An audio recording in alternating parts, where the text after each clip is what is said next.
Sri Lanka's President Gotabaya Rajapaksa and his wife have fled the country on a military jet and flown to the nearby Maldives.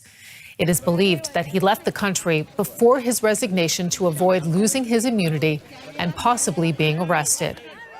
It's not known if Rajapaksa will stay on the island nation, but his decision to leave has angered protesters. His departure comes several days after crowds stormed and occupied his residence. They blame him and his administration for Sri Lanka's worst economic crisis in decades, with daily power cuts and shortages of basics like fuel, food, and medicine.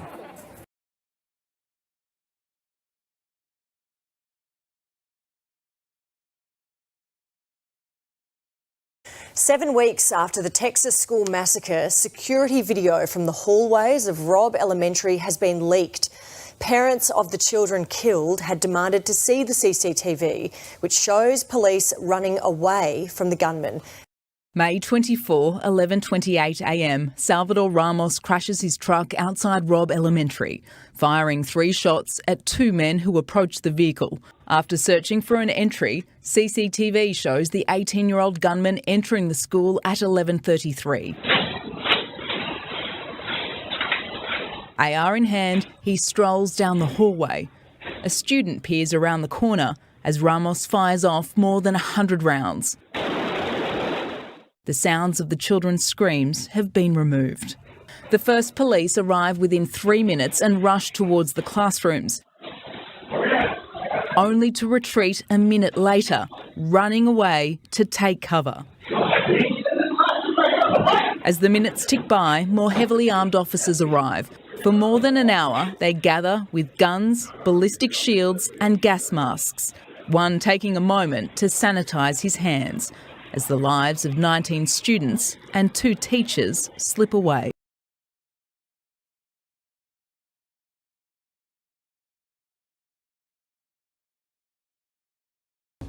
A dangerous precedent. That's how Ukraine is describing Canada's decision to allow Russian-owned gas turbines to return to Germany. These turbines are used in the Nord Stream 1, a pipeline that transfers Russian natural gas to Germany. They've been stranded in a Montreal area repair facility, their export blocked by Canadian sanctions against Moscow. But now, the Canadian government has issued a waiver allowing these turbines to return to Germany and then on to Russia. Why? The government says this is about protecting Germany's economy and energy security.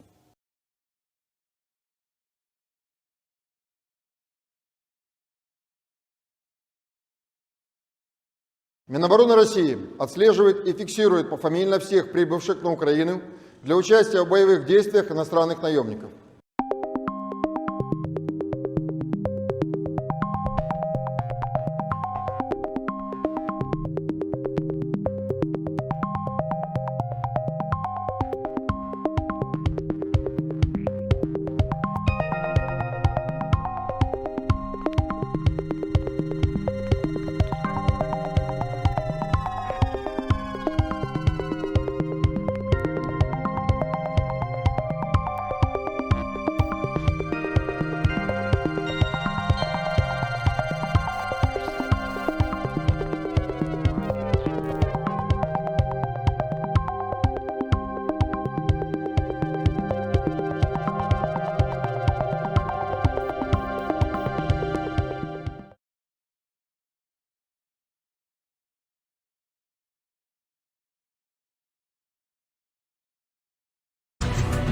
The head of the Islamic State group has been killed along with his deputy in a US drone strike in northern Syria. Maher al-Agal was reportedly riding a motorbike when he was hit. First off, it's pretty amazing at this point in time that you would have a major ISIS leader, one of the top 5 according to U.S. Central Command, out in the open riding a motorcycle like this with a deputy. Pretty amazing that this can take place at this point in time, especially considering recent U.S. strikes that have killed or maimed other ISIS leaders. But a statement from U.S. Central Command, which has purview over the Middle East, and a statement earlier today saying that, in fact, al-Agal and a deputy were struck by a drone while they were riding on a motorcycle. The deputy, at last check, seriously injured.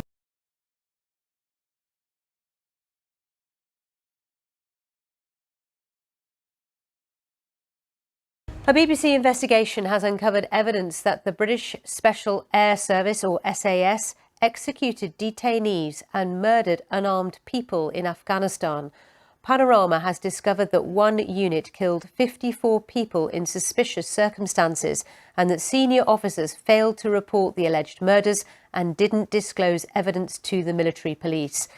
Special forces were out most nights. In the winter of 2010, the SAS were hunting the Taliban.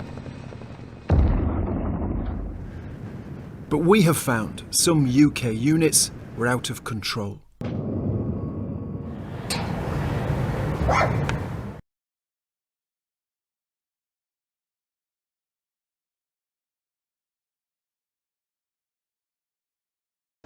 Tonight, tragedy on New York City's Hudson River. 2 people dead after this small jet boat capsized. The victims, a 7-year-old boy and a 50-year-old woman. Authorities and New York waterway ferries frantically attempt to pull 12 people from the water. First responders rendering first aid. We saw a couple people on the water, and they just kept popping out. It was a capsized boat. Eyewitnesses on the ferries describing the distraught passengers. Everyone was on the boat, and they were screaming. So the ferry stopped, and they threw out life vests, and then we pulled them up one by one. The boat chartered by family and friends. Tonight, 8 people in stable condition. The driver and 1 other in critical condition.